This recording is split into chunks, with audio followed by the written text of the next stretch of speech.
La Edad Media fue un periodo de grandes contrastes, lleno de guerras, fe y transformación. Se extendió desde la caída del Imperio Romano de Occidente en el año 476 hasta el descubrimiento de América en 1492. Durante este milenio, Europa vivió bajo el sistema feudal, donde los reyes, nobles y campesinos formaban una sociedad jerarquizada y la Iglesia se erigía como la institución más poderosa. Fue una era marcada por las cruzadas, los castillos, las invasiones bárbaras y los reinos que luchaban por sobrevivir y expandirse. A lo largo de la Edad Media surgieron personajes y acontecimientos que marcaron para siempre la historia. Figuras como Carlomagno, que logró unificar gran parte de Europa bajo el Sacro Imperio Romano Germánico, Guillermo el Conquistador, vencedor en la legendaria batalla de Hastings, o Juana de Arco, símbolo de fe y valentía durante la Guerra de los 100 años. Se libraron conflictos épicos como las Cruzadas, que llevaron a miles de europeos a luchar en Tierra Santa, y batallas decisivas como Poitiers, Azincourt o las Navas de Tolosa. Esta es la historia completa de la Edad Media. La caída del Imperio Romano y el inicio de una nueva era, 476 después de Cristo. El Imperio Romano de Occidente, que durante siglos había representado el orden, la ley y la civilización, entró en el siglo V sumido en una crisis estructural que ya no podía revertirse. Lo que alguna vez fue una máquina militar imparable, se encontraba agotada por guerras internas, presiones económicas y un enemigo nuevo. Los pueblos bárbaros que, lejos de ser simples invasores, estaban instalándose dentro del imperio, reclamando tierras, poder y reconocimiento político. La autoridad imperial se había fracturado. El Senado romano carecía de influencia real, los generales se enfrentaban entre sí por el control del trono, y los emperadores eran figuras efímeras manipuladas por caudillos militares extranjeros. Uno de los primeros golpes que anunciaron el colapso se produjo en el año 410, cuando Alarico, rey de los visigodos, sitió Roma y la saqueó. El suceso conmocionó al mundo antiguo. La ciudad eterna, que durante 800 años nunca había sido conquistada por un enemigo externo, caía en manos de un pueblo germánico. Este evento marcó simbólicamente el principio del fin. Los visigodos no destruyeron la ciudad completamente, pero dejaron claro que Roma ya no era invencible. A partir de entonces, los pueblos bárbaros dejaron de ser fuerzas externas. Comenzaron a asentarse permanentemente dentro del territorio romano, formando sus propios dominios y compitiendo por el control del aparato imperial. La presión no provenía solo de Occidente. En Oriente, el Imperio Romano mantenía su capital en Constantinopla, mucho más rica y organizada. Mientras Occidente se empobrecía y ruralizaba, Oriente resistía por su economía sólida, su control administrativo y su ubicación estratégica. Los emperadores orientales observaban impotentes el colapso de su contraparte en Roma, pero no estaban dispuestos a sacrificar sus propios recursos para salvarla. La división hecha por Teodosio en el año 395 había creado dos mundos distintos, unidos solo en el nombre, pero ya cultural y políticamente separados. En el siglo V, nuevos pueblos empujaron la frontera imperial hasta romperla. Los hunos, liderados por Atila, irrumpieron en Europa oriental y obligaron a los visigodos, ostrogodos, vándalos y otros pueblos germánicos a desplazarse hacia el interior del imperio en busca de refugio. Roma se convirtió en una fortaleza sitiada desde dentro y desde fuera. Atila llegó a amenazar directamente a la península itálica, obligando al Papa León I a negociar su retirada. Aunque Atila se retiró, el imperio no se recuperó. Cada retirada de un enemigo dejaba espacio para la entrada de otro. La economía romana colapsó bajo el peso de los impuestos, el abandono de las ciudades y el quiebre del comercio mediterráneo. Las legiones, antaño invencibles, estaban formadas cada vez más por mercenarios germánicos que obedecían a sus propios jefes antes que al emperador. Uno de estos generales, Flavio Aecio, logró contener a Atila en la batalla de los Campos Cataláunicos en 451, donde romanos y visigodos lucharon juntos para detener la amenaza una. Fue la última vez que el ejército romano funcionó como una fuerza coordinada. Después de Aecio, asesinado por el emperador Valentiniano III, nada pudo impedir la disolución del poder romano en Occidente. En el año 455, Roma volvió a ser saqueada, esta vez por los vándalos liderados por Genserico, que llegaron desde el norte de África. La ciudad, despojada de sus riquezas, ya no tenía nada que ofrecer. Los emperadores se sucedían rápidamente, a menudo depuestos o asesinados por generales germánicos que movían los hilos del poder.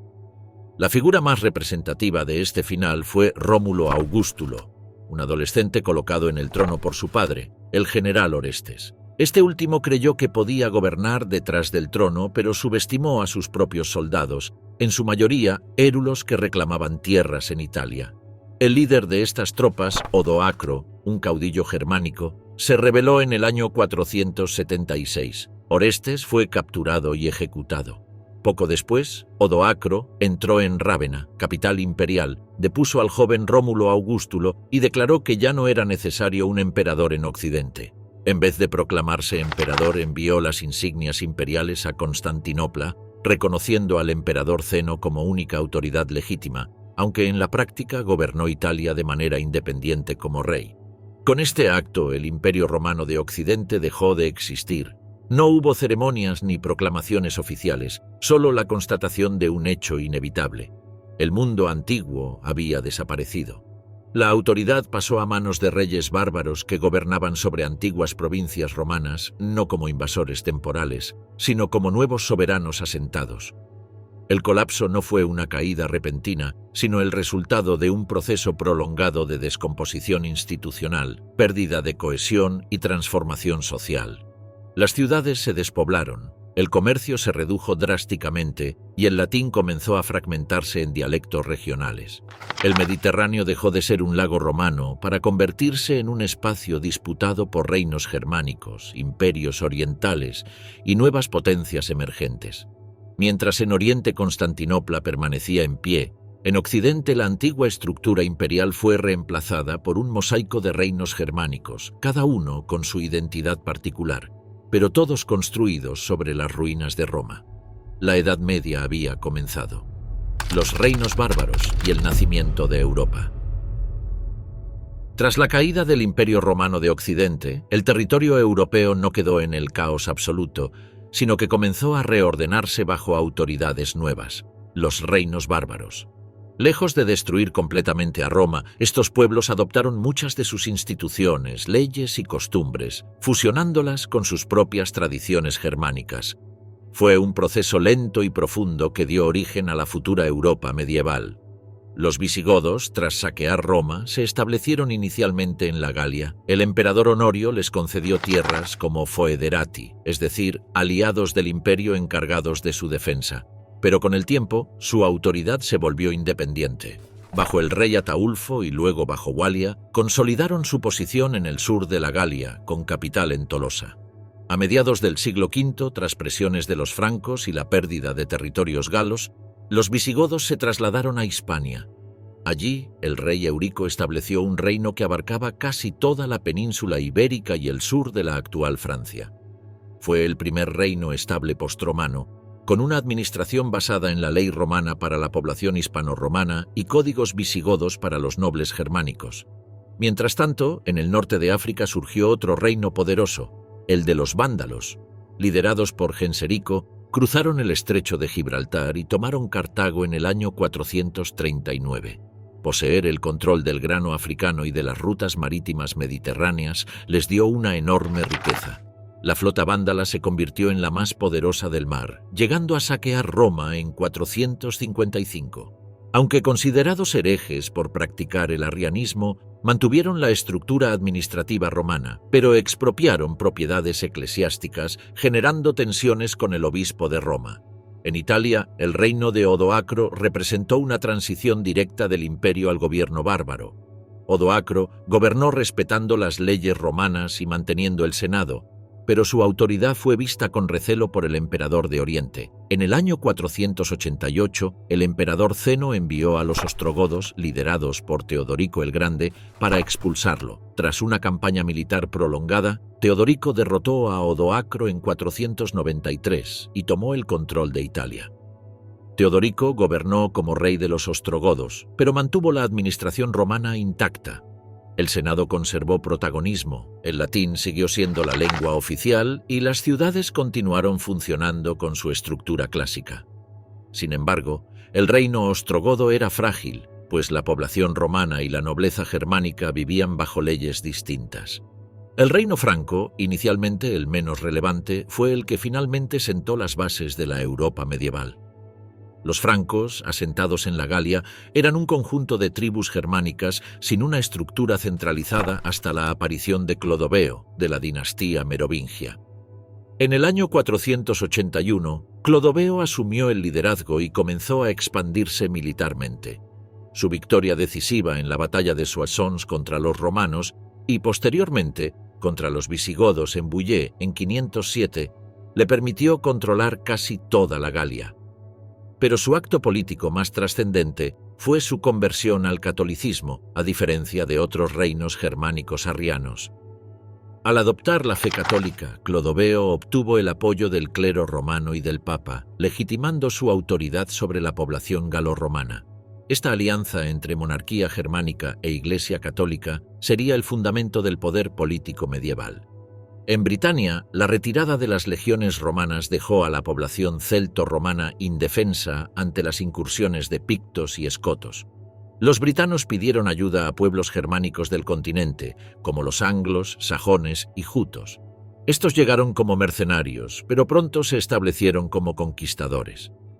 Surgieron así diversos reinos en la isla: Wessex, Mercia, Northumbria y Kent. La cultura romana desapareció casi por completo en Britania, reemplazada por estructuras germánicas. El latín cedió paso al germánico antiguo, origen del inglés. La cristianización de estos reinos llegaría más tarde, a través de misioneros enviados por Roma. Todos estos reinos bárbaros compartían patrones comunes. Se asentaban en antiguos territorios romanos, conservaban muchas de sus instituciones con fines prácticos, pero introducían un nuevo orden social basado en la lealtad personal y el poder militar de los caudillos germánicos. No existía una visión de Estado centralizado como el romano, sino estructuras de poder fragmentadas y jerárquicas. Esta mezcla de elementos germánicos y romanos creó una nueva identidad política. Las villas romanas se transformaron en fortalezas señoriales, los antiguos magistrados en condes germánicos y el latín en lenguas romances regionales.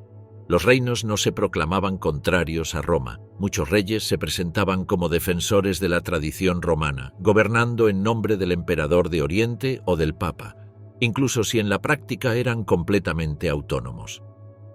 A medida que avanzaba el siglo VI, la autoridad comenzó a concentrarse en figuras reales que buscaban estabilidad y legitimidad religiosa.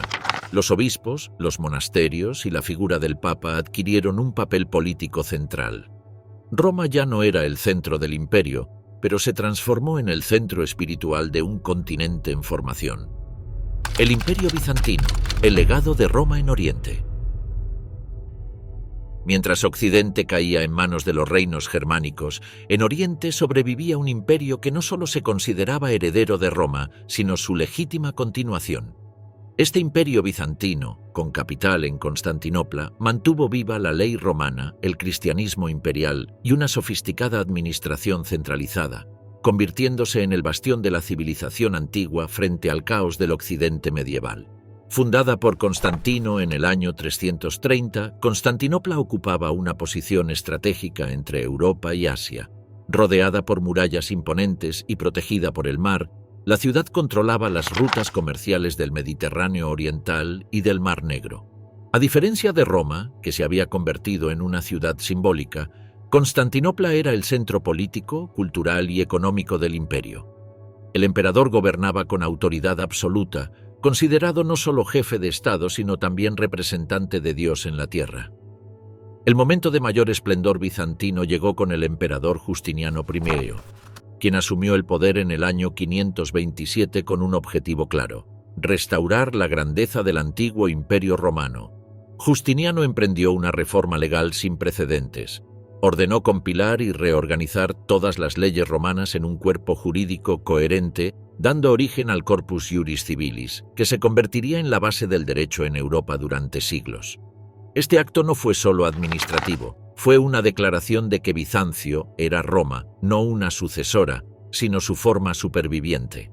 La ambición imperial llevó a Justiniano a lanzar campañas militares para reconquistar Occidente.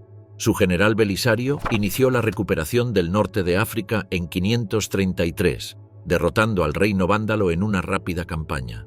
Luego dirigió sus fuerzas hacia Italia, donde los ostrogodos resistieron durante casi 2 décadas. Roma, destruida por guerras sucesivas, pasó de mano en mano, quedando casi despoblada.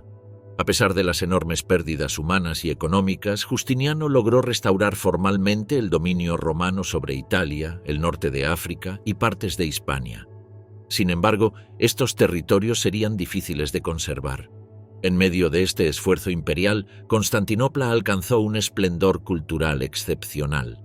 La construcción de la Basílica de Santa Sofía, con su cúpula colosal suspendida sobre un espacio abierto, representó el triunfo espiritual y arquitectónico del imperio. Erigida en solo 5 años tras la revuelta de Nicea en 532, la iglesia se convirtió en símbolo de la unión entre poder imperial y fe cristiana. La decoración interior, cubierta de mosaicos dorados, reflejaba el carácter sagrado del emperador y de la ciudad. Pero el reinado de Justiniano también estuvo marcado por catástrofes. En 541, una pandemia conocida como la peste de Justiniano se extendió por el imperio, causando millones de muertes y debilitando la economía. A este desastre se sumaron terremotos, inundaciones y hambrunas. El sueño de restaurar el imperio universal se volvió cada vez más difícil de mantener. Tras la muerte de Justiniano en 565, Bizancio enfrentó nuevas amenazas. Desde el este avanzaban los persas sasánidas, su eterno enemigo. Desde el norte y oeste surgían pueblos eslavos y ávaros que penetraban en los Balcanes. En el siglo VII, una nueva fuerza irrumpió de forma inesperada: el Islam. Los ejércitos árabes conquistaron Siria, Palestina y Egipto, los territorios más ricos del imperio. La pérdida de Egipto, principal proveedor de grano, obligó a Bizancio a transformar su economía y su organización militar.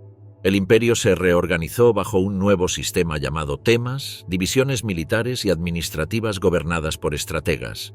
Esta estructura permitió resistir los ataques árabes durante siglos. Constantinopla sobrevivió a 2 grandes asedios en 674, que duró 2 años, y 717, gracias a sus murallas y al uso del fuego griego, un arma incendiaria secreta que ardía incluso sobre el agua. La resistencia bizantina impidió que el Mediterráneo cayera completamente bajo dominio musulmán. Culturalmente, Bizancio se convirtió en el guardián del conocimiento antiguo. Sus monasterios copiaban manuscritos clásicos, preservando obras de filosofía, ciencia y literatura que se habrían perdido en Occidente. El griego reemplazó gradualmente al latín como lengua administrativa, consolidando la identidad helenística del imperio. La corte imperial desarrolló una compleja etiqueta ceremonial que reforzaba el carácter sagrado del emperador. El imperio bizantino no fue solo un baluarte militar, fue el puente cultural entre el mundo antiguo y el medieval. Sus contactos con eslavos, árabes y occidentales difundieron la escritura, la religión y el arte. En el siglo IX, misioneros bizantinos como Cirilo y Metodio crearon alfabetos para los pueblos eslavos, iniciando su cristianización. Constantinopla se convirtió así en el centro espiritual de Europa Oriental. A pesar de sus pérdidas territoriales, Bizancio mantuvo su prestigio como heredero de Roma y capital de la cristiandad oriental. Era una civilización compleja, marcada por el esplendor y la amenaza constante, por la fe profunda y las intrigas palaciegas. Su supervivencia durante más de 1000 años después de la caída de Roma garantizó la continuidad del legado romano en un mundo que estaba dejando atrás la antigüedad para entrar en una nueva era. El surgimiento del Islam y la expansión árabe. En el siglo VII, mientras el imperio bizantino y el imperio persa se consumían en guerras interminables, una nueva fuerza espiritual, política y militar emergía desde uno de los lugares más inesperados, la península arábiga. Una tierra árida, dominada por tribus nómadas y ciudades caravanas como la Meca y Yatrib, que hasta entonces había permanecido al margen de las grandes civilizaciones, se convirtió en el epicentro de un fenómeno que transformaría para siempre el mundo mediterráneo y asiático: el Islam. En el año 610, en una cueva del monte Hira, Un comerciante llamado Mahoma afirmó haber recibido la revelación del arcángel Gabriel. El mensaje era claro: existía un único Dios, Alá, creador de todas las cosas, y Mahoma era su profeta.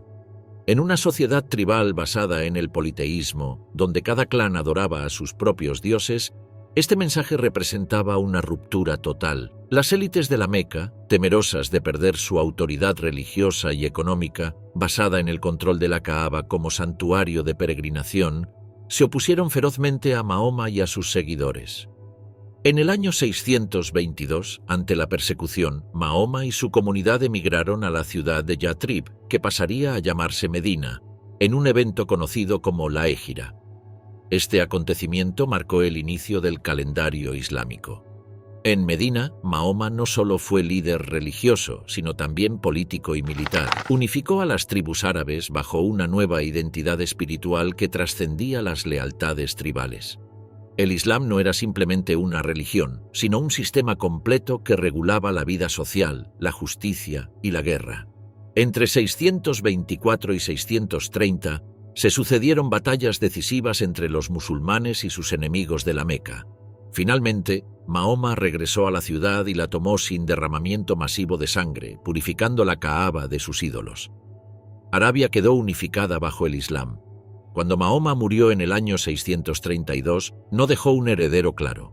Entonces, sus compañeros más cercanos eligieron como sucesores a los califas, es decir, los líderes de la comunidad musulmán, que continuaron su misión religiosa y expansionista. Los primeros 4 califas, conocidos como los bien guiados, al-Rashidun, dirigieron una expansión militar sin precedentes. Movidos por el fervor religioso, el deseo de botín y la visión de extender la umma, como se conocía a la comunidad de creyentes, los ejércitos árabes salieron de Arabia y atacaron a los debilitados imperios vecinos. En menos de 2 décadas conquistaron Siria, Palestina, Mesopotamia y Egipto, arrebatándoselos al imperio bizantino. En 651, el imperio persa sasánida fue destruido. Las victorias eran rápidas, impulsadas por la movilidad de la caballería ligera árabe y por el hecho de que muchas poblaciones, cansadas de impuestos bizantinos o persecuciones religiosas, recibían a los musulmanes como liberadores. El califato omeya, con capital en Damasco, transformó el Islam en un imperio global. Bajo su gobierno, la expansión continuó hacia el norte de África y el Asia Central. En el año 711, el general Tariq ibn Ziyad cruzó el estrecho de Gibraltar y derrotó al rey visigodo Rodrigo, iniciando la conquista de Hispania. En menos de 10 años, casi toda la península ibérica estaba bajo dominio musulmán, conocida como Al-Ándalus. Hacia el este, los árabes alcanzaron el río Indo y dominaron vastos territorios persas.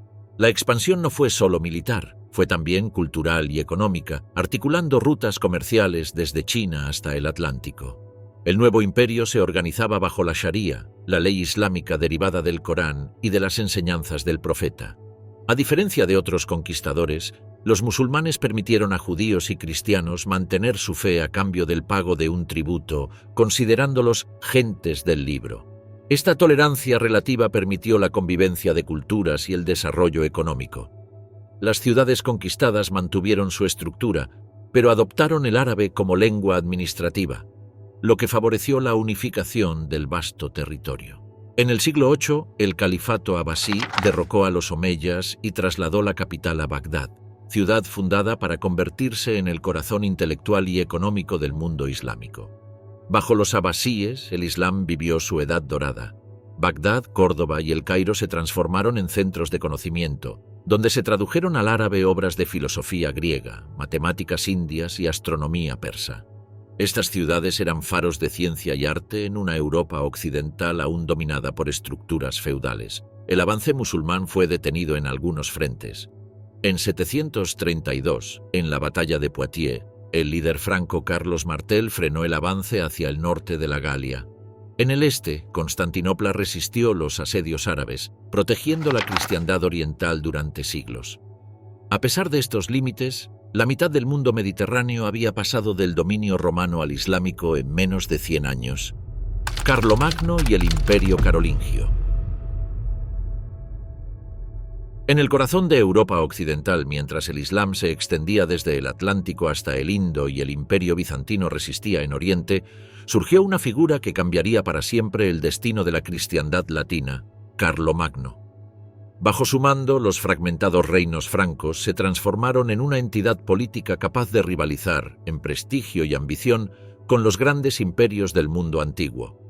El origen de este poder se remonta a la dinastía merovingia, cuyos reyes, debilitados por disputas internas, habían cedido el control efectivo del reino a los mayordomos de palacio, funcionarios que administraban el Estado en su nombre.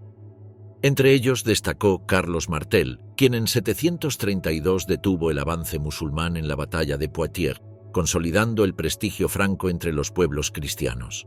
Su hijo, Pipino el Breve, depuso al último rey merovingio en 751 con el apoyo del Papa, inaugurando la dinastía carolingia. Este gesto marcó un cambio fundamental. La legitimidad real ya no derivaba solo de la sangre, sino del reconocimiento de la Iglesia. Cuando Pipino murió en 768, el reino fue dividido entre sus hijos, Carlomán y Carlos. La muerte prematura de Carlomán dejó a Carlos como único gobernante. Conocido desde entonces como Carlomagno o Carolus Magnus, inició una serie de campañas militares que transformarían el mapa de Europa. Su imperio se expandió mediante guerras constantes, sometió a los lombardos en Italia, detuvo la expansión islámica en la Marca Hispánica, derrotó a los bávaros y libró una larga y brutal guerra contra los sajones, a quienes obligó a convertirse al cristianismo bajo pena de muerte. El imperio de Carlomagno no era una simple acumulación de territorios conquistados. Fue una construcción política y religiosa. Carlomagno se veía a sí mismo como defensor de la cristiandad y brazo armado de la Iglesia. El Papa León III lo necesitaba para proteger Roma de sus enemigos internos, y Carlomagno necesitaba el reconocimiento papal para legitimar su autoridad sobre múltiples pueblos. El 25 de diciembre del año 800, durante la misa de Navidad en la Basílica de San Pedro, el Papa colocó sobre la cabeza de Carlomagno la corona imperial, proclamándolo emperador de los romanos. Con este acto simbólico, el título imperial regresaba a Occidente después de más de 3 siglos, desafiando la autoridad del emperador bizantino. Este hecho reconfiguró la concepción de poder en Europa. A partir de entonces se estableció la idea de que el emperador debía proteger la Iglesia y expandir la fe, mientras el Papa otorgaba la legitimidad espiritual. Nacía el Sacro Imperio Romano Germánico, aunque todavía no con ese nombre, como una alianza entre el trono y el altar que dominaría la política medieval. Carlomagno también impulsó un renacimiento cultural conocido como el Renacimiento carolingio. Comprendía que el poder necesitaba administración y que la administración requería conocimiento. Mandó fundar escuelas en monasterios y palacios, promovió la copia de manuscritos clásicos y atrajo a sabios de toda Europa, como Alcuino de York. Se estandarizó la escritura con la minúscula carolina, más legible y eficiente que las formas anteriores, lo que permitió preservar y difundir el conocimiento antiguo. En el ámbito legal, Carlomagno emitió capitulares, es decir, disposiciones imperiales, para regular la conducta de sus súbditos, la justicia local y la administración de tierras. Dividió el imperio en condados gobernados por condes, supervisados a su vez por enviados especiales llamados missi dominici. Estos inspectores recorrían el imperio para asegurar que la ley imperial se cumpliera y que los impuestos fueran cobrados correctamente. Aunque el imperio era vasto y diverso, Carlomagno intentó unificarlo bajo la religión cristiana, la ley imperial y la cultura latina. La expansión territorial incluyó la creación de marcas fronterizas, regiones militarizadas destinadas a contener invasiones. Una de las más importantes fue la Marca Hispánica, establecida en el noreste de la península ibérica como barrera contra el Emirato de Córdoba. En el este, las marcas danubianas protegían al imperio de los pueblos eslavos y ávaros. Cada frontera se convirtió en una línea de defensa y en un punto de proyección del cristianismo latino. Carlomagno gobernaba desde Aquisgrán, donde construyó un palacio y una capilla palatina que simbolizaban el vínculo entre el Imperio franco y la Roma cristiana. Su corte se convirtió en centro político, religioso y cultural de Europa occidental. Desde allí promulgaba leyes, organizaba campañas y controlaba la fidelidad de sus vasallos mediante juramentos. Sin embargo, la unidad del imperio dependía en gran medida de su figura. Cuando Carlomagno murió en el año 814, su hijo Luis el Piadoso heredó un territorio inmenso pero difícil de gobernar. La estructura del imperio descansaba sobre la lealtad personal y el poder militar, no sobre instituciones permanentes. Aunque el legado carolingio perduraría en la idea de una Europa cristiana unida por la fe y por la ley, las tensiones internas y la costumbre franca de dividir el territorio entre los herederos sembrarían la semilla de su fragmentación. El sistema feudal y la vida en los castillos. Tras la muerte de Carlomagno, el vasto imperio carolingio se fragmentó entre sus herederos y se vio asediado por nuevas oleadas de invasores. Vikingos desde el norte, magiares desde las estepas y sarracenos desde el Mediterráneo. Las estructuras imperiales se derrumbaron y el poder central fue reemplazado por redes locales de protección. En ese contexto de inseguridad y desorden nació el sistema feudal, una organización política, económica y social basada en la tierra, la lealtad personal y la guerra como medio de supervivencia. El feudalismo se fundamentaba en una relación de dependencia entre los poderosos y los débiles. El rey, incapaz de proteger todo su territorio, otorgaba tierras, designadas como feudos a los nobles a cambio de fidelidad y servicio militar. Estos nobles se convirtieron en señores feudales, controlando regiones enteras como si fueran pequeños reyes. A su vez, los señores entregaban porciones de sus tierras a caballeros vasallos que les juraban lealtad.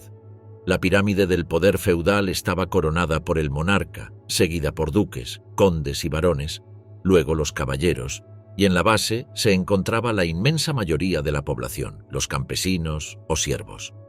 El vínculo entre señor y vasallo era sagrado y personal.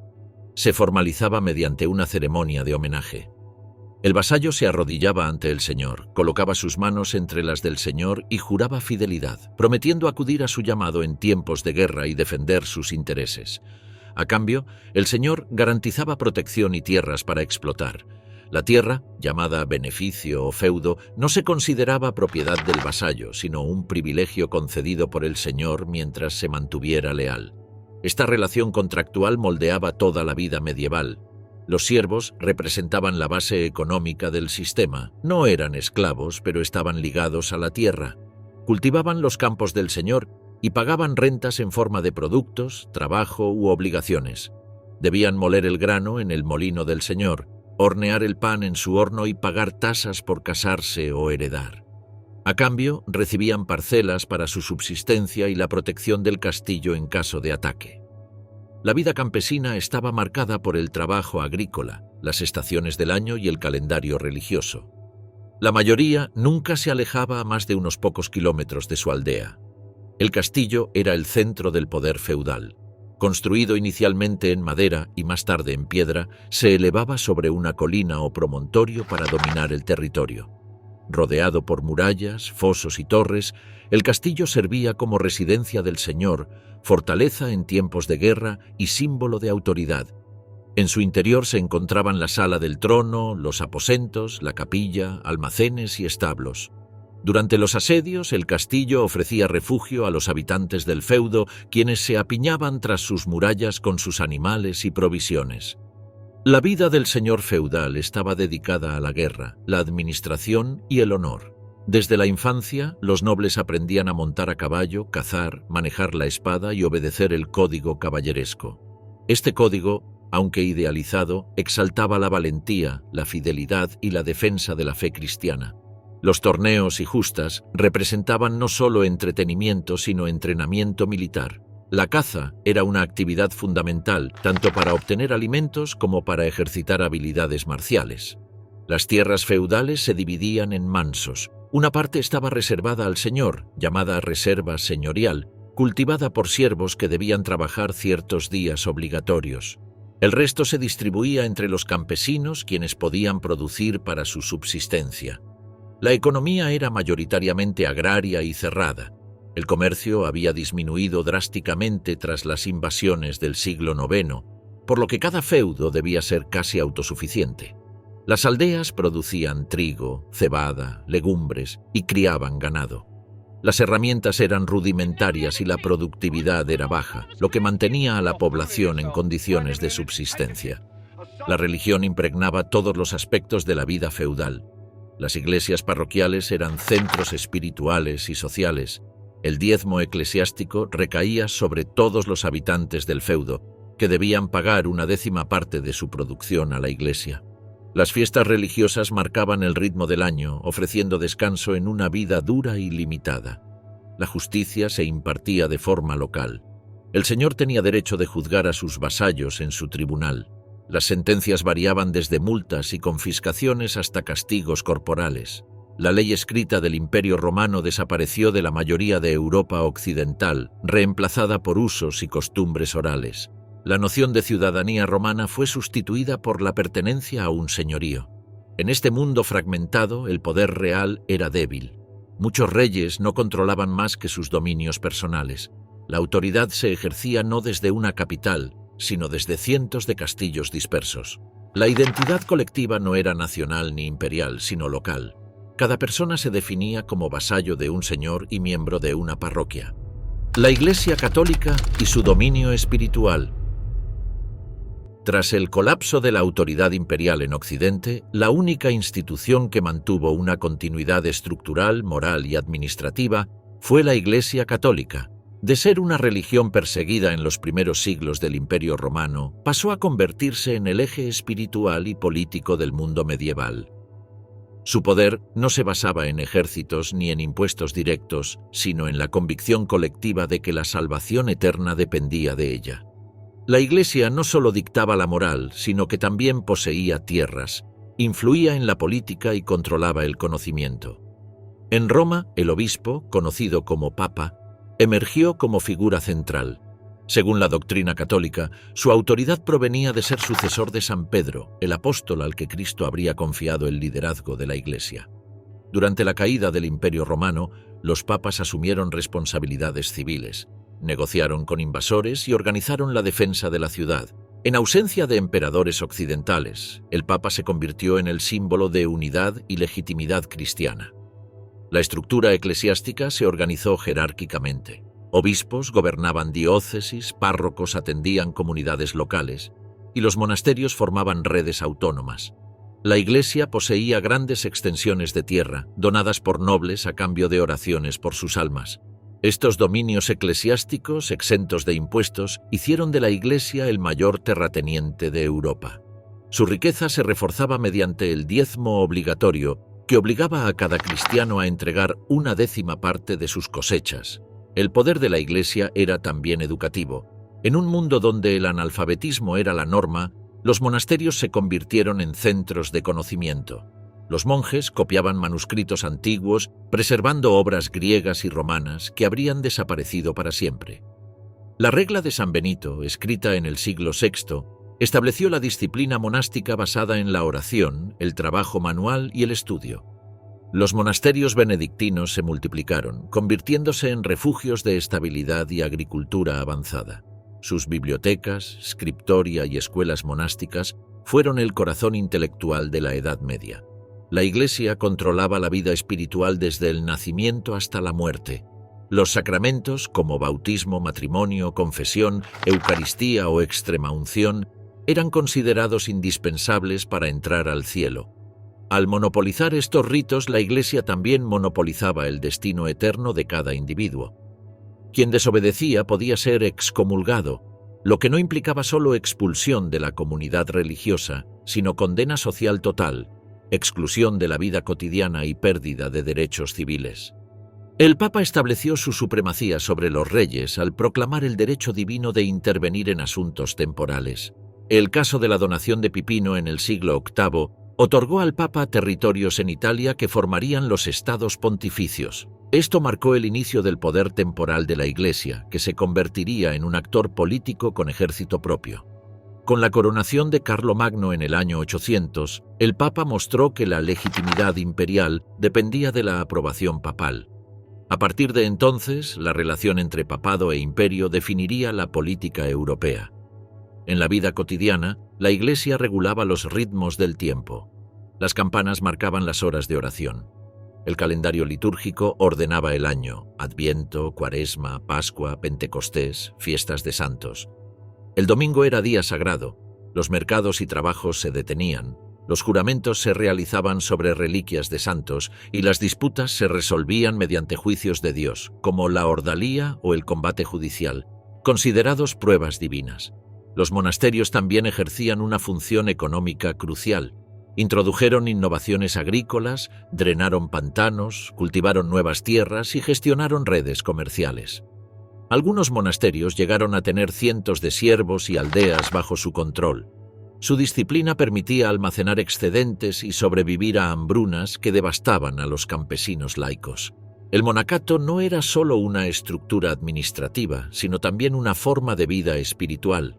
Los monjes buscaban la perfección cristiana mediante el aislamiento del mundo, la contemplación y la obediencia. Las órdenes monásticas, como los benedictinos, cluniacenses y cistercienses, se expandieron por toda Europa, convirtiéndose en centros de reforma moral y espiritual. Paralelamente, la Iglesia combatía las herejías, movimientos que cuestionaban su doctrina o su autoridad. Los obispos convocaban concilios para condenarlas y reafirmar la ortodoxia. En un mundo donde la unidad espiritual era vista como condición para la estabilidad social, la disidencia religiosa era considerada una amenaza política. La Iglesia se convirtió así en defensora del orden establecido. Desde el campesino más humilde hasta el rey más poderoso, todos estaban bajo la autoridad espiritual de la Iglesia. Ningún acto importante, ya fuera nacimiento, matrimonio, guerra o tratado de paz, podía llevarse a cabo sin su bendición. La Iglesia no gobernaba solo los cuerpos, sino las almas, y en la Edad Media esa era la forma suprema de poder. Las invasiones vikingas, magiares y sarracenas. A finales del siglo VIII, Europa occidental se vio envuelta en un nuevo ciclo de devastación. La fragmentación del imperio carolingio, la debilidad del poder real y la ausencia de ejércitos permanentes crearon un escenario propicio para que fuerzas externas aprovecharan la vulnerabilidad del continente. Desde el norte llegaron los vikingos, desde el este los magiares, desde el sur los sarracenos, cada uno con sus propias motivaciones y métodos, pero todos con un impacto decisivo en la transformación de Europa medieval. Los vikingos, también conocidos como normandos o hombres del norte, eran originarios de Escandinavia. Eran marinos expertos que navegaban en barcos largos y flexibles, capaces de cruzar el océano abierto y remontar ríos estrechos con la misma facilidad. A partir del año 793, con el saqueo del monasterio de Lindisfarne en Inglaterra, comenzaron una era de incursiones que se extendería por más de 2 siglos. Sus ataques eran rápidos y letales, desembarcaban sin aviso, saqueaban monasterios que guardaban tesoros y estaban poco defendidos, tomaban cautivos y desaparecían antes de que pudiera organizarse una respuesta militar. Inglaterra fue uno de los principales objetivos. Los reinos anglosajones fueron atacados repetidamente. Monjes, campesinos y nobles vivían bajo el miedo constante de las velas vikingas en el horizonte. En Francia, los ríos Sena y Loira se convirtieron en rutas de invasión. En el año 845, los vikingos liderados por Ragnar Lodbrok llegaron hasta París, que solo fue salvada mediante el pago de un enorme tributo. El imperio carolingio, inútil para defender sus fronteras, comenzó a pagar impuestos sistemáticos conocidos como Danegeld para evitar saqueos. Pero no todos los vikingos se limitaron a saquear, muchos comenzaron a asentarse. Se establecieron en Inglaterra, Irlanda, Islandia y la región francesa que luego sería llamada Normandía, otorgada al caudillo Rollón por el rey Carlos el Simple en el año 911. A cambio, Rollón juró proteger la costa del reino. Así, los invasores se convirtieron en señores feudales, adoptaron el cristianismo y se integraron en el mundo europeo, aunque conservando su espíritu guerrero. Desde el este, los magiares, pueblo de origen fino-úgrico proveniente de las estepas, realizaron incursiones devastadoras. Sus jinetes ligeros, expertos en el arco y en maniobras rápidas, atacaban con gran movilidad y desaparecían antes de ser enfrentados. Penetraron en Alemania, Italia y hasta Francia. Las ciudades se fortificaron y los nobles locales organizaron milicias para defender sus territorios. La amenaza magiar obligó a los reyes germánicos a reorganizar sus ejércitos. En el año 955, el rey Otón I derrotó decisivamente a los magiares en la batalla de Lechfeld. Esta victoria no solo detuvo las incursiones, sino que convirtió a Otón en el defensor de la cristiandad occidental, lo que le valdría la coronación imperial años más tarde. Al sur, los sarracenos, los musulmanes procedentes del norte de África y al-Ándalus, controlaron el Mediterráneo occidental. Sus flotas atacaban costas italianas y provenzales, saqueaban ciudades y capturaban esclavos. Sicilia cayó bajo su dominio a mediados del siglo IX, transformándose en un emirato islámico. Incluso establecieron bases en la Provenza francesa y en la costa del Lacio, cerca de Roma. La ciudad de San Pedro fue saqueada en el año 846, lo que llevó al Papa León IV a construir murallas alrededor del Vaticano. Las tres invasiones tuvieron un efecto común: el colapso definitivo del poder central carolingio y el fortalecimiento del feudalismo. Ante la incapacidad del rey para proteger a la población, los campesinos buscaban refugio en los castillos de los señores locales. Estos, a su vez, se convertían en los verdaderos gobernantes de sus regiones, ejerciendo poder militar, judicial y económico. El miedo constante a invasiones impulsó la construcción de murallas, torres y fortificaciones a lo largo del continente. Las rutas comerciales se interrumpieron, el Mediterráneo dejó de ser un lago cristiano y el mundo rural se volvió autosuficiente. Sin embargo, la respuesta a estas invasiones también dio origen a nuevas potencias. Los normandos se convertirían en conquistadores de Inglaterra y Sicilia, los magiares en el reino de Hungría, integrado a la cristiandad, y el empuje sarraceno desencadenaría la futura respuesta europea, las cruzadas. Europa, acosada desde todos los frentes, estaba siendo forjada por el fuego de la invasión. Cada ataque no solo destruía, también creaba nuevas estructuras políticas y sociales más resistentes y adaptadas a un mundo en constante peligro.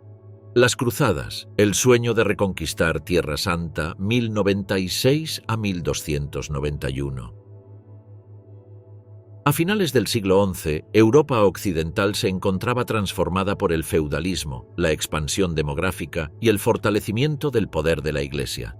Al mismo tiempo, el mundo islámico controlaba vastos territorios desde la península ibérica hasta Persia, incluyendo Jerusalén, la ciudad sagrada para cristianos, judíos y musulmanes.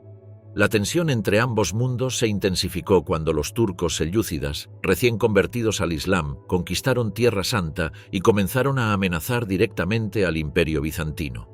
El emperador Alejo I Comneno, acorralado, solicitó ayuda militar a Occidente, lo que en principio fue un pedido limitado de mercenarios, se transformaría en una movilización sin precedentes, la Primera Cruzada.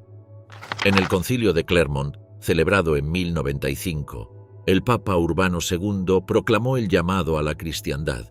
Exhortó a los nobles, caballeros y campesinos a tomar la cruz y marchar hacia Jerusalén para liberarla del dominio musulmán. Prometió indulgencia plenaria, la absolución de todos los pecados para quienes participaran en la empresa. La respuesta fue masiva: el fervor religioso, el deseo de aventura, la búsqueda de tierras y el prestigio militar se combinaron para lanzar a miles de hombres hacia Oriente. Surgió un movimiento popular conocido como la Cruzada de los Pobres, liderada por Pedro el Ermitaño, que partió antes de tiempo y fue aniquilado por los turcos en Anatolia. La verdadera Primera Cruzada, compuesta por nobles europeos, avanzó lentamente atravesando Constantinopla y Asia Menor. En 1099, tras múltiples batallas y un asedio brutal, los cruzados tomaron Jerusalén. La entrada en la ciudad se tiñó de sangre. Musulmanes y judíos fueron masacrados. La victoria fue vista en Europa como un milagro divino. Se establecieron los estados cruzados: el reino de Jerusalén, el condado de Edesa, el principado de Antioquía y el condado de Trípoli. Eran enclaves cristianos en medio del mundo musulmán, mantenidos por fortalezas, órdenes militares como los caballeros templarios y hospitalarios, y una constante afluencia de peregrinos armados. El éxito inicial fue efímero. Los musulmanes comenzaron a reorganizarse. En 1144 cayó el condado de Edesa, provocando la Segunda Cruzada. Esta movilización, liderada por reyes como Luis VII de Francia y Conrado III de Alemania, fracasó estrepitosamente. El mundo islámico encontró un líder unificador en Saladino, sultán de Egipto y Siria, quien en 1187 derrotó a los cruzados en la batalla de los Cuernos de Hattin y recuperó Jerusalén. La caída de la ciudad desencadenó la Tercera Cruzada, protagonizada por figuras legendarias como Ricardo Corazón de León, Felipe II de Francia y Federico Barbarroja. Aunque los cruzados recuperaron algunas ciudades costeras, no pudieron retomar Jerusalén. Sin embargo, Ricardo logró negociar el acceso de peregrinos cristianos a los lugares santos. La Cuarta Cruzada, convocada en 1202, se desvió completamente de su objetivo original. Manipulados por intereses comerciales de Venecia, los cruzados atacaron la ciudad cristiana de Zara y luego Constantinopla, capital del Imperio bizantino. En 1204, la ciudad fue saqueada de forma brutal. Templos, monasterios y palacios fueron destruidos y reliquias sagradas llevadas a Occidente. El Imperio bizantino fue dividido, debilitando al bastión oriental de la cristiandad y favoreciendo el avance del Islam en siglos posteriores. Las cruzadas posteriores intentaron sin éxito recuperar Jerusalén. A medida que pasaban las décadas, el fervor religioso fue cediendo ante intereses económicos y geopolíticos. Las rutas comerciales entre Europa y Oriente se fortalecieron. Ciudades como Venecia y Génova enriquecieron sus arcas transportando cruzados y mercancías. La idea de guerra santa se desplazó hacia la península ibérica, donde los reinos cristianos emprendían la reconquista contra Al-Ándalus, y hacia el este europeo, donde se lanzaron cruzadas contra pueblos paganos bálticos. Finalmente, en 1291 cayó Acre, el último bastión cruzado en Tierra Santa. Con su derrota terminó la presencia cristiana en Asia. Las cruzadas no lograron establecer un dominio permanente sobre Jerusalén, pero transformaron profundamente Europa. Se intensificaron los contactos culturales con el mundo islámico, introduciendo conocimientos en medicina, matemáticas, filosofía y tecnología. La Iglesia consolidó su poder ideológico, mientras que la nobleza europea se militarizó aún más bajo el ideal caballeresco. Las cruzadas también marcaron el comienzo de una expansión europea que, siglos más tarde, se proyectaría hacia otros continentes. El renacer de las ciudades y el comercio medieval. Durante los siglos IX y X, Europa occidental había sido un mundo rural dominado por castillos, monasterios y aldeas autosuficientes. Sin embargo, a partir del siglo XI, un cambio profundo comenzó a transformar el paisaje: el renacimiento urbano. Las ciudades, que habían menguado tras la caída de Roma, resurgieron como centros comerciales, políticos y culturales. Este renacimiento no fue casual, sino resultado de causas acumulativas: el fin de las invasiones, el crecimiento demográfico, la expansión agrícola y el auge del comercio de larga distancia. El crecimiento de la población impulsó la demanda de bienes y la necesidad de nuevas tierras. Se talaron bosques, se drenaron pantanos y se introdujeron innovaciones agrícolas como el arado de vertedera, el molino de agua y la rotación trienal de cultivos. Estas mejoras aumentaron la producción de alimentos, generando excedentes que podían ser intercambiados.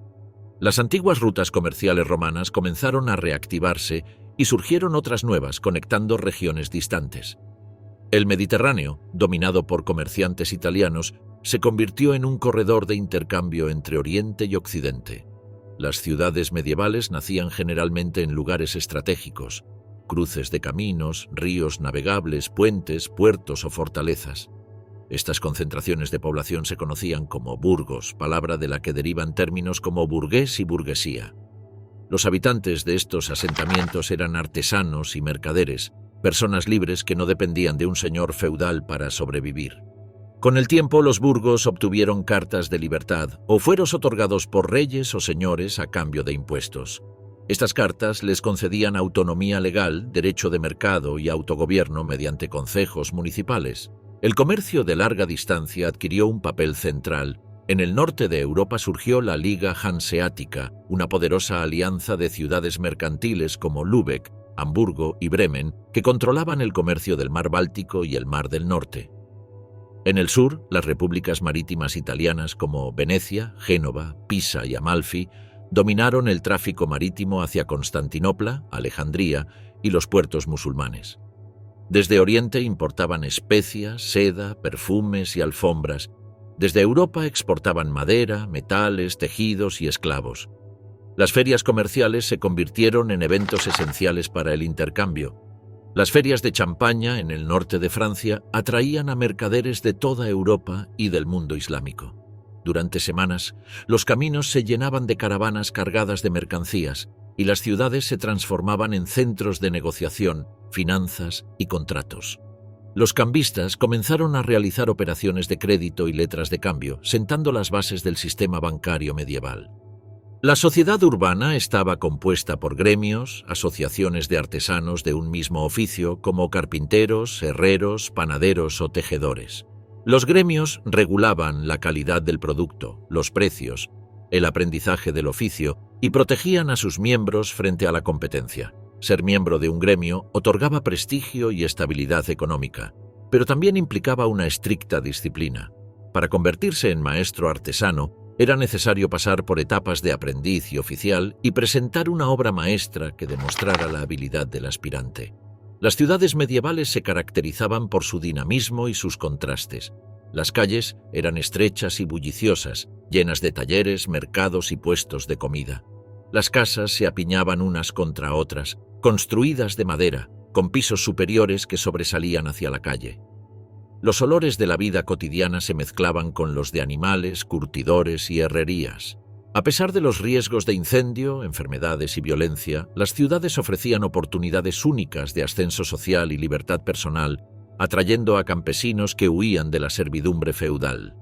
El renacer urbano transformó la estructura del poder medieval. Los burgueses comenzaron a negociar directamente con los reyes, ofreciendo impuestos y apoyo militar a cambio de privilegios. Esto debilitó a los señores feudales y fortaleció a las monarquías.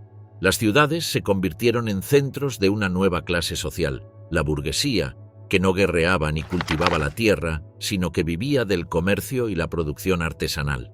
Este proceso también impulsó la circulación de ideas. Las universidades surgieron en ciudades como Bolonia, París y Oxford, donde se estudiaba derecho, teología y medicina. Las rutas comerciales llevaron consigo no solo mercancías, sino conocimientos científicos, textos filosóficos y tecnologías extranjeras. El contacto con el mundo islámico introdujo a Europa obras de Aristóteles, avances en astronomía, matemáticas y medicina. Las ciudades se convirtieron en motores del cambio cultural y económico, marcando el inicio de una transformación que llevaría a Europa hacia el Renacimiento. La cultura y el conocimiento en la Edad Media. A pesar de la imagen oscura que muchas veces se atribuye al periodo medieval, la Edad Media fue escenario de una profunda transformación intelectual. Durante siglos, el conocimiento estuvo resguardado en monasterios, pero a partir del siglo XI, este saber comenzó a expandirse más allá de los muros eclesiásticos, dando origen a universidades, escuelas urbanas y un renacimiento cultural que sentó las bases del pensamiento europeo. Tras la caída del Imperio Romano, los monasterios se convirtieron en guardianes del saber.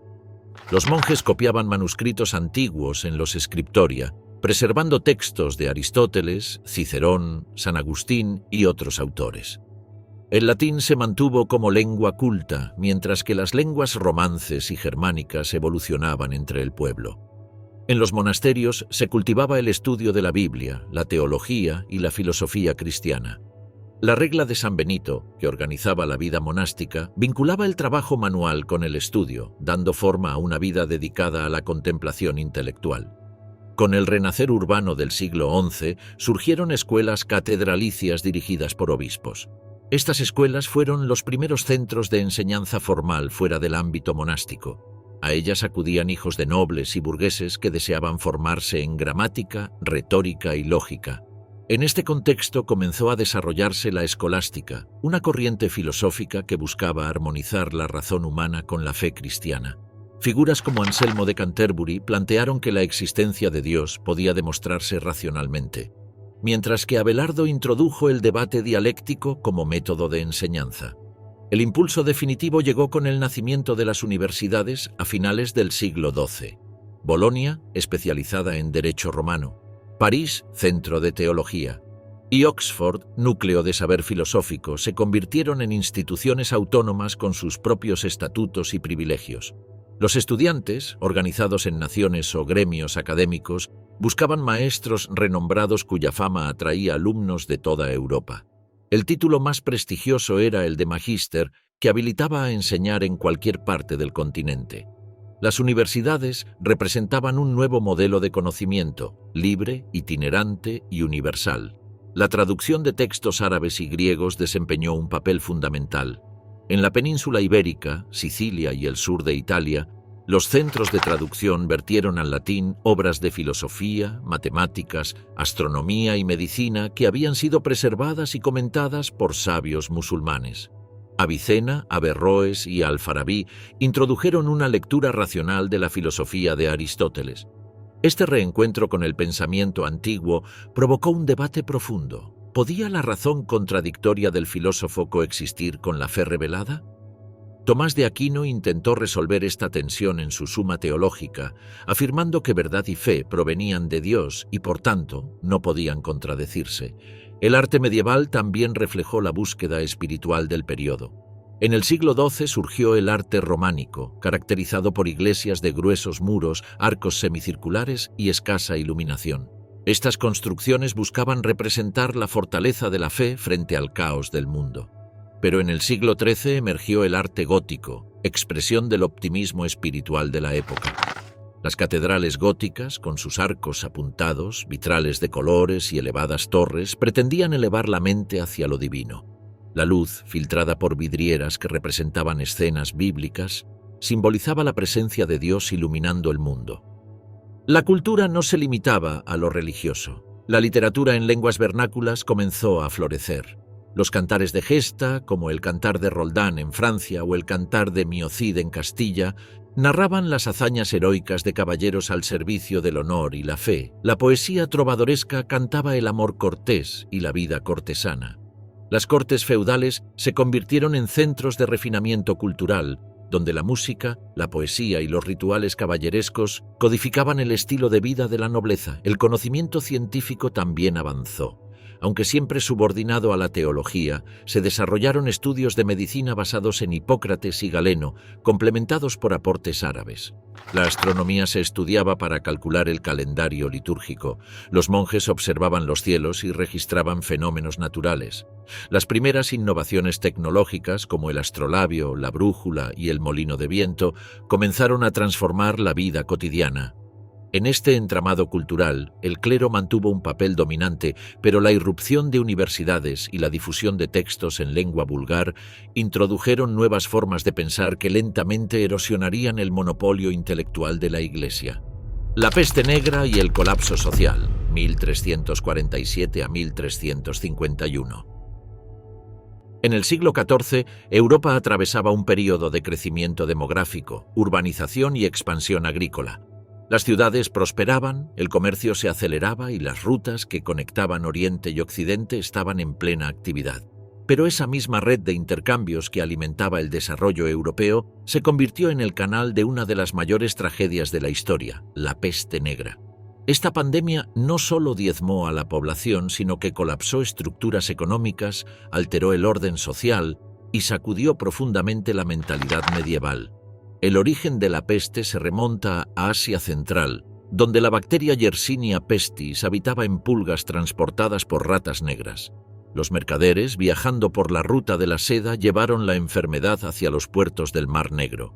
En 1347, barcos genoveses provenientes de la ciudad comercial de Cafa llegaron a Mesina, en Sicilia, con tripulaciones moribundas. La peste se propagó con una velocidad sin precedentes. En pocos meses alcanzó las ciudades italianas, francesas, inglesas y germánicas, penetrando hasta los rincones rurales más aislados. La enfermedad adoptaba formas múltiples: bubónica, septicémica y neumónica. Los síntomas aparecían repentinamente: fiebre alta, vómitos de sangre, bubones inflamados en ingles y axilas, manchas negras en la piel. La muerte solía ocurrir en pocos días. Las personas sanas huían de las ciudades, abandonando a los enfermos. Las familias se desintegraban. Las crónicas de la época describen cadáveres apilados en las calles, entierros masivos y ciudades en silencio absoluto, interrumpido solo por el sonido de campanas fúnebres. Se estima que la peste mató entre un tercio y la mitad de la población europea, es decir, entre 25 y 50 millones de personas. Algunas ciudades perdieron hasta el 70% de sus habitantes. La magnitud del desastre colapsó la producción agrícola. No había suficientes campesinos para cultivar los campos. El comercio se paralizó. Las rutas quedaron desiertas, los puertos cerrados, las ferias comerciales suspendidas. Las aldeas abandonadas se convirtieron en tierras vacantes. La iglesia, que hasta entonces representaba el centro espiritual de la vida medieval, se vio profundamente afectada. Sacerdotes y monjes morían al asistir a los enfermos. Muchos clérigos huían, lo que provocó una crisis de fe. Los fieles se preguntaban por qué Dios permitía semejante castigo. Algunos interpretaron la peste como un juicio divino por los pecados de la humanidad. Surgieron procesiones de flagelantes que recorrían las ciudades azotándose públicamente para pedir perdón a Dios. Otros buscaron culpables terrenales. Minorías como los judíos fueron acusadas de envenenar los pozos, provocando masacres en varias regiones. La peste también transformó profundamente la economía.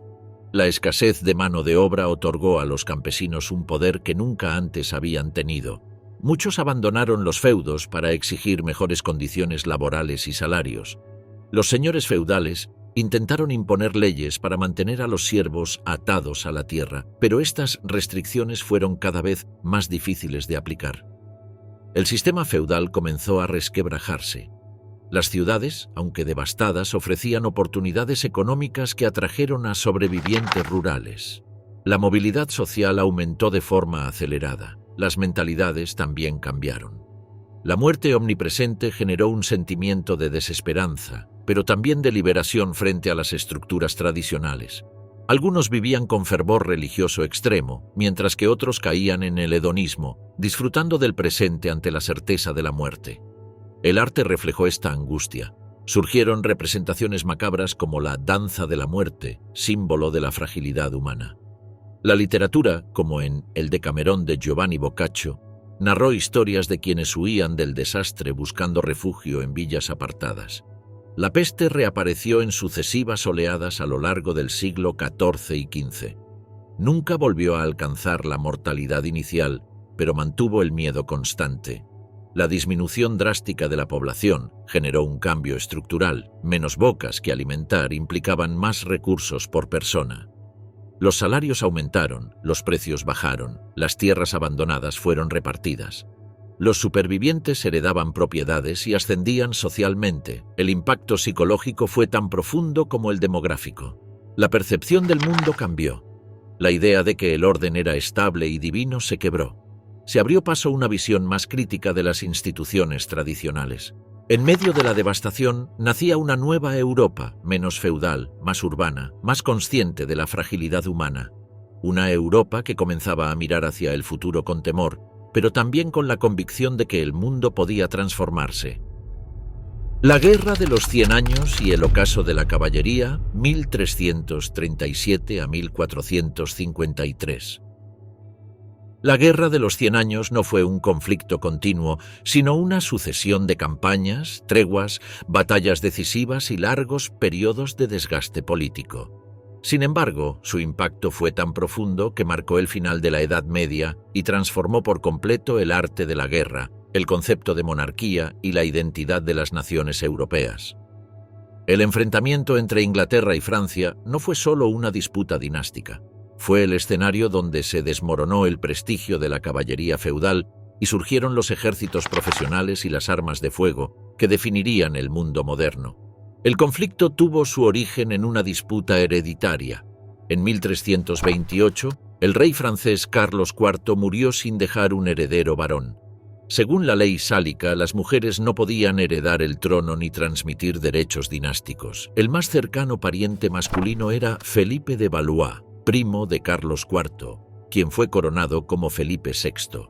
Pero Eduardo III de Inglaterra, nieto de Felipe IV de Francia por línea materna, reclamó el trono en 1337.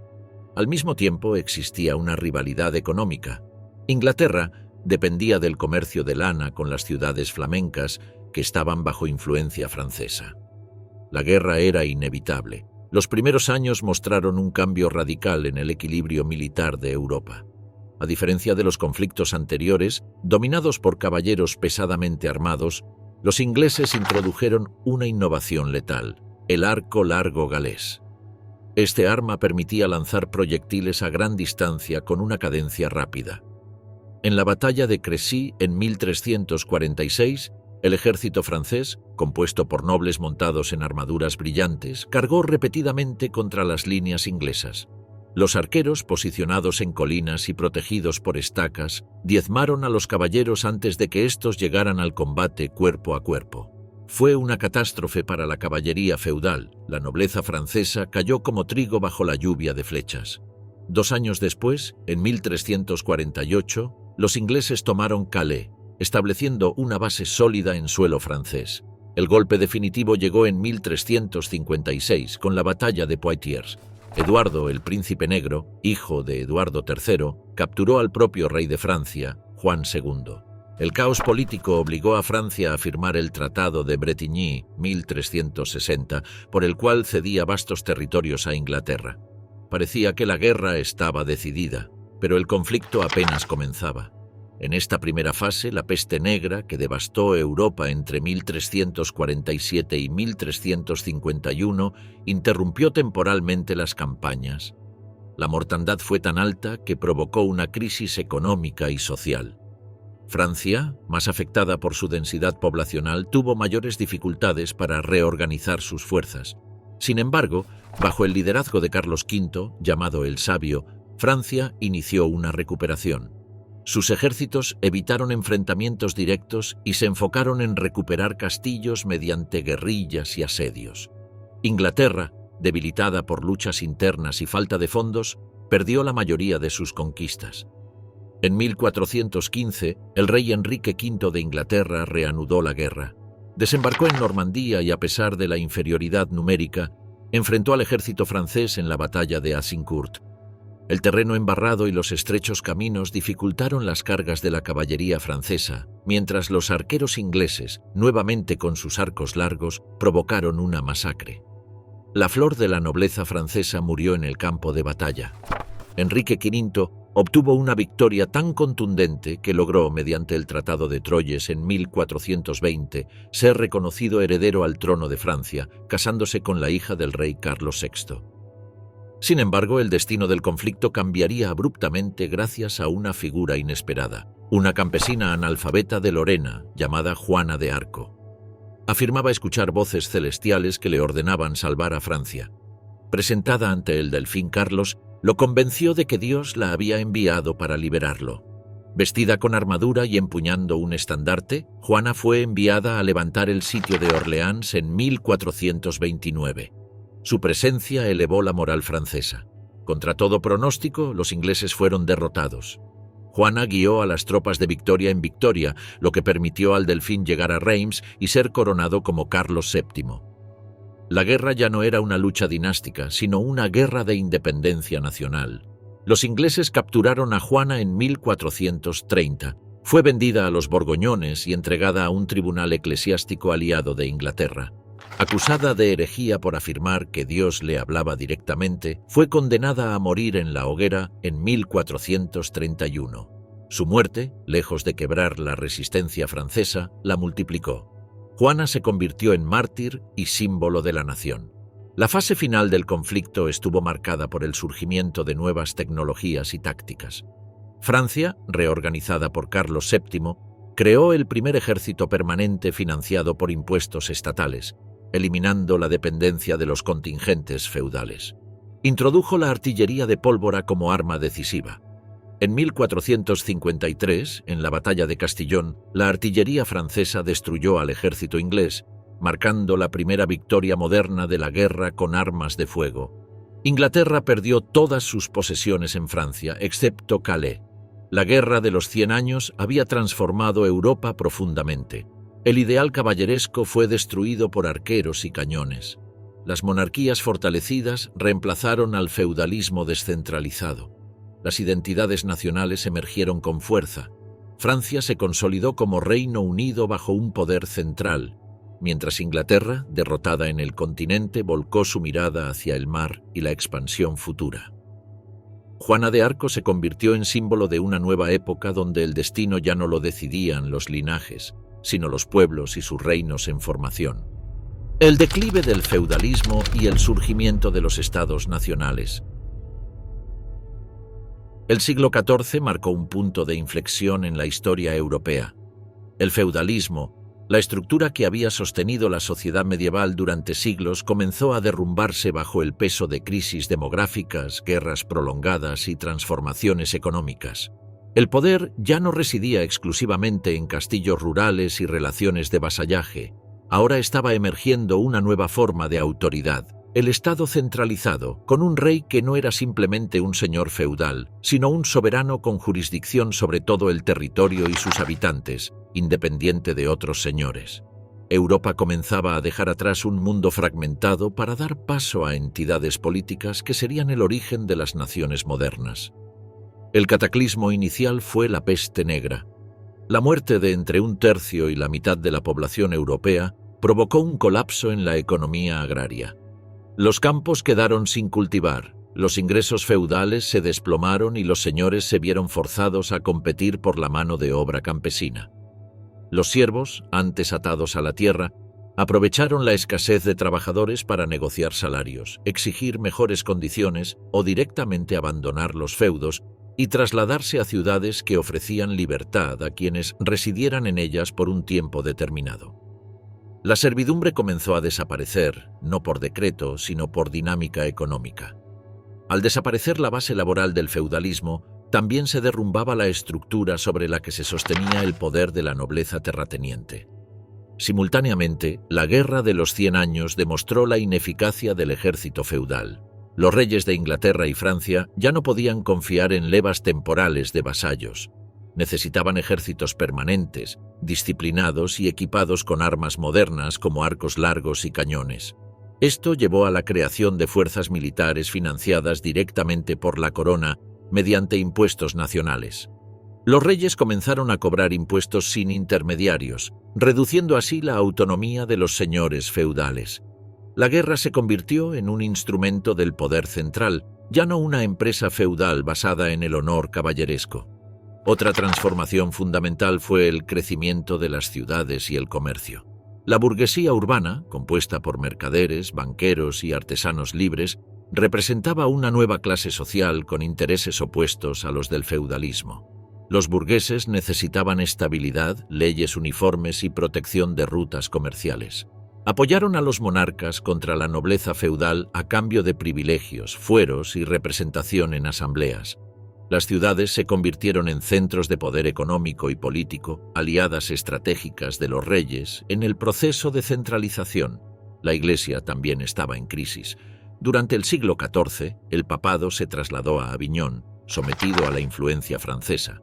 Posteriormente, el cisma de Occidente dividió a la cristiandad entre varios papas rivales. La autoridad espiritual que había legitimado el orden medieval estaba fragmentada, sin un poder eclesiástico unificado que pudiera desafiar a los reyes. Estos aprovecharon para consolidar su autonomía frente a Roma. La política dejó de estar subordinada al orden espiritual. En Francia, la monarquía capeta había trabajado durante siglos para recuperar territorios controlados por vasallos poderosos. Tras la Guerra de los 100 años, el rey Carlos VII reorganizó el Estado, imponiendo impuestos permanentes como la talla y creando un ejército profesional directo de la corona. Bajo Luis XI, conocido como el Rey Araña, Francia logró someter a los grandes señores feudales y anexar territorios como Borgoña. El poder del rey ya no estaba fragmentado entre duques y condes, era indivisible y absoluto. Esta centralización dio origen al concepto de monarquía nacional. En Inglaterra, la guerra civil conocida como la Guerra de las Dos Rosas entre 1455 y 1487 enfrentó a dos ramas de la nobleza, los Lancaster y los York. El conflicto diezmó a la aristocracia feudal, permitiendo que la dinastía Tudor, con Enrique VII, instaurara una monarquía fuerte apoyada en instituciones centralizadas como la Star Chamber y una administración burocrática. Inglaterra, aislada del continente, Se orientó hacia un modelo de Estado unificado con control firme sobre la nobleza y un incipiente poder marítimo. En la península ibérica, los reinos cristianos avanzaban en la reconquista contra el Emirato de Granada. Castilla y Aragón emergieron como reinos poderosos. El matrimonio entre Isabel de Castilla y Fernando de Aragón en 1469 unificó sus coronas. Juntos, sometieron a la nobleza rebelde, fortalecieron la Inquisición como órgano político y religioso central y culminaron la Reconquista en 1492. Ese mismo año, financiaron el viaje de Cristóbal Colón, marcando el inicio de la expansión ultramarina española. El poder ya no estaba en manos de linajes feudales dispersos, sino en una monarquía con proyecto nacional. Al mismo tiempo, la innovación militar aceleró el declive feudal. La aparición de la artillería hizo obsoletos los castillos, la principal fuente del poder feudal. Un cañón podía destruir murallas construidas durante siglos. La guerra ya no se libraba entre caballeros, sino entre ejércitos disciplinados bajo mando estatal. Los señores feudales perdían su razón de ser como defensores del territorio. El surgimiento de estados nacionales también estuvo vinculado al desarrollo de una identidad común.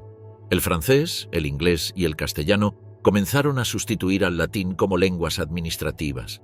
Las crónicas reales promovían la idea de una historia nacional compartida. La lealtad ya no era hacia un señor local, sino hacia el rey como encarnación del Estado. Las fronteras, antes difusas, empezaron a definirse con mayor claridad. Las cortes reales funcionaban como núcleos administrativos que regulaban impuestos, justicia y comercio en todo el reino, imponiendo leyes uniformes. A finales del siglo XV, Europa había cambiado profundamente. El feudalismo no desapareció de golpe, pero dejó de ser el modelo dominante de organización política y económica. Las monarquías centralizadas reclamaban el monopolio de la fuerza, la ley y la fiscalidad. La nobleza feudal cedía poder frente a una nueva élite urbana y a reyes que construían estados modernos. Las estructuras medievales daban paso a entidades nacionales que se proyectarían hacia la expansión global. 1492, el fin de la Edad Media y el amanecer del Renacimiento. El año 1492 simboliza el final de una era y el inicio de otra. No es una fecha aislada, sino el punto de convergencia de procesos políticos, culturales, militares y espirituales que transformaron por completo el destino de Europa y del mundo. Con el cierre del último bastión musulmán en la península ibérica, la expansión ultramarina y la difusión masiva del conocimiento gracias a la imprenta, la Edad Media llegaba a su conclusión, dando paso a un nuevo orden global. El acontecimiento más emblemático fue la toma de Granada el 2 de enero de 1492. Los reyes católicos, Isabel I de Castilla y Fernando II de Aragón, culminaron una guerra de 8 siglos contra los reinos musulmanes de la península. La rendición del emir Boabdil puso fin al último territorio islámico en Europa occidental. La bandera cristiana se izó sobre la Alhambra, marcando el triunfo de una monarquía fuerte, centralizada y guiada por el ideal de unidad religiosa. Ese mismo año se decretó la expulsión de los judíos, quienes debían convertirse o abandonar el reino. La uniformidad religiosa era considerada pilar fundamental del nuevo Estado. La Edad Media, con sus identidades múltiples y territorios fragmentados, quedaba atrás. Simultáneamente, un acontecimiento aparentemente incierto cambió para siempre el curso de la historia.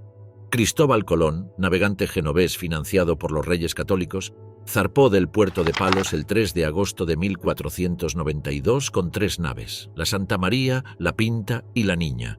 Su objetivo era llegar a Asia navegando hacia el oeste. En lugar de las Indias Orientales encontró un continente desconocido para los europeos. El 12 de octubre, las tripulaciones avistaron tierra en el archipiélago de las Bahamas. Este acontecimiento no solo abrió las puertas a la conquista y colonización de América, sino que redefinió la geografía, la economía y la visión del mundo. Europa dejaba de ser el extremo occidental de la ecúmene para convertirse en el centro de un sistema atlántico. La expansión ultramarina coincidió con otra revolución silenciosa, la imprenta. Inventada por Johannes Gutenberg hacia 1450, permitió reproducir textos de forma rápida y masiva. El latín comenzó a convivir con lenguas vernáculas como el castellano, el francés o el inglés en libros impresos al alcance de nobles, comerciantes e intelectuales. Las ideas circulaban sin depender de monasterios o escriptoria. La Biblia fue traducida al alemán por Martín Lutero, la literatura se popularizó, los manuales científicos se difundieron entre estudiosos. El conocimiento dejó de estar controlado exclusivamente por la Iglesia. La Edad Media, caracterizada por la transmisión limitada del saber, cedía ante una era de difusión intelectual y pensamiento crítico. Otro factor decisivo fue la caída de Constantinopla en 1453 a manos del Imperio Otomano. Aunque este suceso ocurrió décadas antes, sus consecuencias se manifestaron con fuerza hacia 1492. La antigua capital del Imperio Bizantino, último bastión del mundo romano, fue conquistada por Mehmed el II, transformándose en Estambul. Con ello terminaba el milenario legado imperial de Oriente. Sin embargo, la diáspora de eruditos bizantinos que huyeron hacia Italia llevó consigo manuscritos griegos, conocimientos clásicos y tradiciones filosóficas olvidadas en Occidente. Ese flujo de sabiduría desencadenó el movimiento del Renacimiento, una renovada fascinación por la cultura grecorromana que rescataba el ideal del humanismo, poniendo al ser humano como centro del universo intelectual. El arte reflejó este cambio de paradigma. En Florencia, Leonardo da Vinci estudiaba la anatomía humana para representar el cuerpo con precisión científica. En Roma, Miguel Ángel comenzaba a esculpir formas que evocaban la perfección ideal clásica. En las cortes italianas se hablaba de mecenas, no de señores feudales. El valor ya no residía solo en la guerra o el linaje, sino también en el talento, la razón y la creatividad individual. La Edad Media había mirado al cielo buscando la salvación, el Renacimiento miraba al hombre buscando el conocimiento. Políticamente, las monarquías nacionales se consolidaban. Francia, Inglaterra y España emergían como estados centralizados con ejércitos permanentes, sistemas fiscales unificados y diplomacias activas. Los castillos feudales eran sustituidos por cortes reales que actuaban como centros administrativos. El rey ya no era primus inter pares, sino soberano absoluto. Los parlamentos y cortes generales comenzaban a adoptar funciones representativas, aunque aún sin poder limitar la autoridad real. La Edad Media, con su fragmentación feudal, daba paso a la modernidad política. El desarrollo de la pólvora y la artillería transformó la guerra. Las murallas medievales, orgullo de la arquitectura defensiva feudal, eran inútiles frente a los cañones. La figura del caballero, símbolo de la élite militar medieval, desapareció del campo de batalla, sustituida por ejércitos de infantería profesional financiados por el Estado. La guerra dejaba de ser un asunto feudal para convertirse en empresa nacional. A finales del siglo XV, el orden medieval basado en la nobleza guerrera, la servidumbre campesina y la supremacía eclesiástica había sido reemplazado por un sistema en el que el comercio, el conocimiento y el poder real definían la vida pública. El descubrimiento de nuevas tierras, la difusión de libros impresos, la transformación militar y el humanismo renacentista anunciaban el comienzo de una era en la que Europa no solo se reorganizaba internamente, sino que se proyectaba hacia el mundo como potencia dominante. El año 1492 representó así el cierre definitivo del ciclo medieval. Europa dejaba atrás los vestigios del orden feudal y se disponía a construir uno nuevo basado en la expansión, la razón y la centralización del poder. La Edad Media había terminado.